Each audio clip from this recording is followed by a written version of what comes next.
O'Reilly Factor, the #1 cable news show for 16 years and counting. Thanks for staying with us. I'm Bill O'Reilly in the Unresolved Problem segment tonight. Insanity over illegal immigration, that is the subject of this evening's Talking Points memo.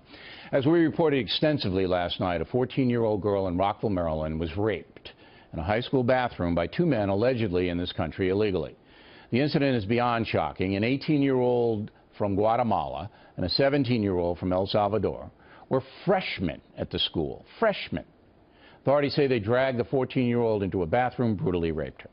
Fox News covered the story extensively, as I said, last night. But ABC, NBC, and CBS did not cover it on their nightly news broadcasts, nor did they cover it this morning, and they have hours of airtime in the morning. CNN did not cover the Maryland story in prime time last night. Ditto MSNBC. That is beyond anything I have ever seen in my 40 years plus of journalism. A story of that magnitude ignored by the national media. We all know why. Illegal immigration is a political issue. President Trump has made the apprehension of undocumented criminals a top priority. The Democratic Party is resisting that, saying that all illegal aliens are being demonized, and that presents a danger to that community. Now, every fair-minded American knows the immigration system is broken, and Congress has refused to fix it. As I said last night, we don't know who's here, we don't know where they are, and we don't know what they're doing, they being people who illegally enter this country.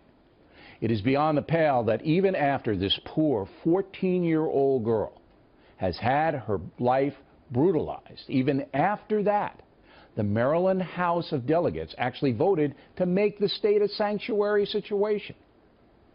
Thankfully, the governor of Maryland, Larry Hogan, has said he'll veto that legislation.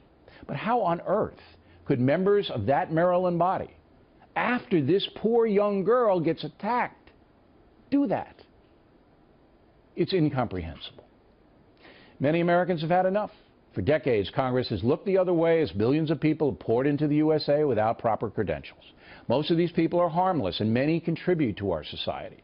But the fact remains that the federal government has lost control over the immigration process, and that many states and cities will not obey federal law, creating anarchy. Here's the best example I can give you.